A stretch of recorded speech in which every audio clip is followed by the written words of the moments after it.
নমস্কার বন্ধুরা, sister tasty kitchen আপনাদের সবাইকে স্বাগত জানাই। আজকে টেস্টি কিচেনের রেসিপি হচ্ছে বেসনের কারি। তো বেসনের কারিটা কি করে বানাচ্ছি বন্ধুরা, প্রথম থেকে শেষ পর্যন্ত আপনারা ভিডিওটা দেখুন যে আমি কি উপকরণ দিয়ে আমি বেসনের কারিটা বানাচ্ছি। প্রথমে আমি ওভেনে অন করে আমি কড়াইতে তেল চড়িয়ে দিয়েছি 2 চামচ মতন। তো এটা এখনো গরম হয়নি, গরম হোক তারপরে আমি বলছি কি করছি। বন্ধুরা, আমার কড়াইয়ের তেল সম পরিমাণে গরম হয়ে গেছে। এইবারে দিয়ে দেবো বন্ধুরা সর্ষে আর লবঙ্গ আর শুকনো লঙ্কা, এটা ফোড়নে দেব। আর ফোড়নে দেব একটু হিং।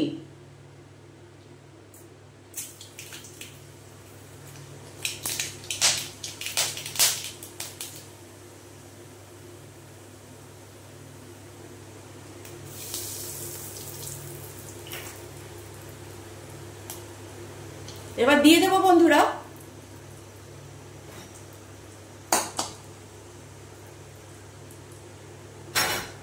এই যে কাঁচা লঙ্কা বাটা আর আদা বাটা।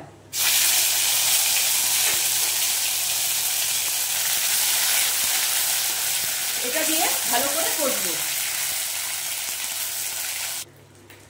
এবার বন্ধুরা কড়াইটা আমি নামিয়ে রেখেছি এই কারণে, নাহলে আমার আদাটা পুড়ে যাবে। আপনাদের তো বলা হয়নি। এই যে আমি এখানে 3 চামচ বেসন আমি ঘোল করেছি, তার মধ্যে দিয়েছি হলুদ নুন, তার মধ্যে দিয়েছি হলুদ নুন দিয়েছি আর একটু লঙ্কা গুঁড়ো দিয়েছি। আর এটা এবারে ফোড়নে দেব।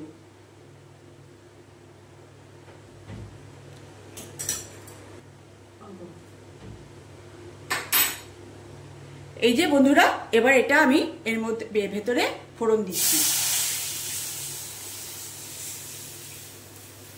এইবার এইটা ভালো মতো ফুটবে 10 থেকে 15 মিনিট, মানে একটু কমে যাবে, তারপরে আমি গাঢ় হবে আর কি।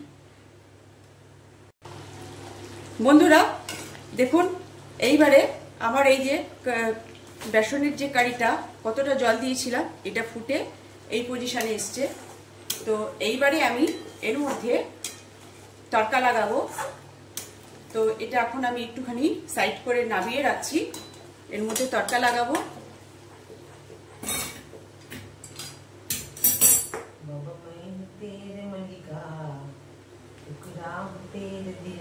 তড়কা লাগাবো, এখানে 2 চামচ ঘি আছে।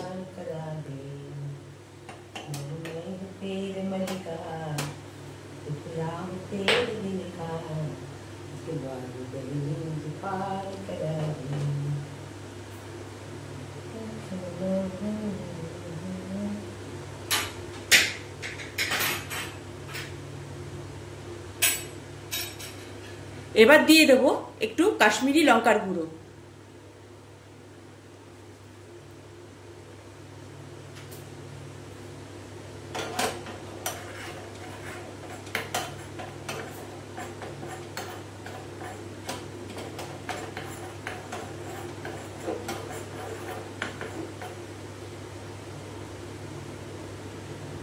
ময়দা তো চালাই হয়নি।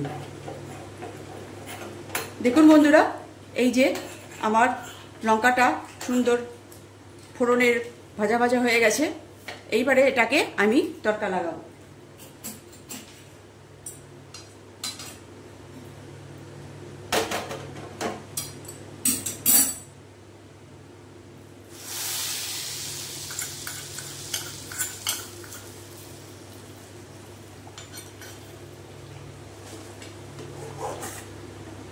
বাহ, সুন্দর গন্ধও বেরিয়েছে, কালারটা কত সুন্দর এসছে।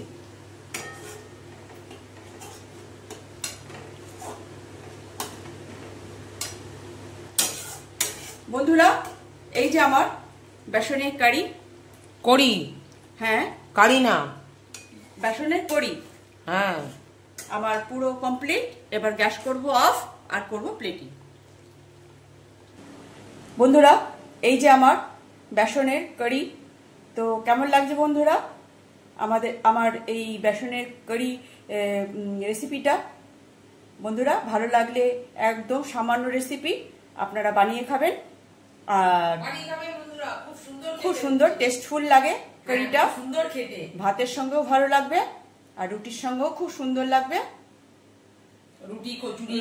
রুটি কচুরি পরোটা সবকিছুর সঙ্গেই ভালো লাগবে বন্ধুরা। সবকটার সঙ্গে খেয়ে গেছি। আর এইটা একদম সামান্য, যে ঘরে একটা কিছু নেই তখন এই জিনিসটা বানিয়ে দু চামচ বেসন থাকলেই এটা বানানো যায়। তো আমার এটা সামান্য রেসিপি, আপনাদের কেমন লাগলো কমেন্টসে জানাবেন, আর ভালো লাগলে লাইক শেয়ার কমেন্টস দেবেন, লাইক শেয়ার কমেন্টস দেবেন।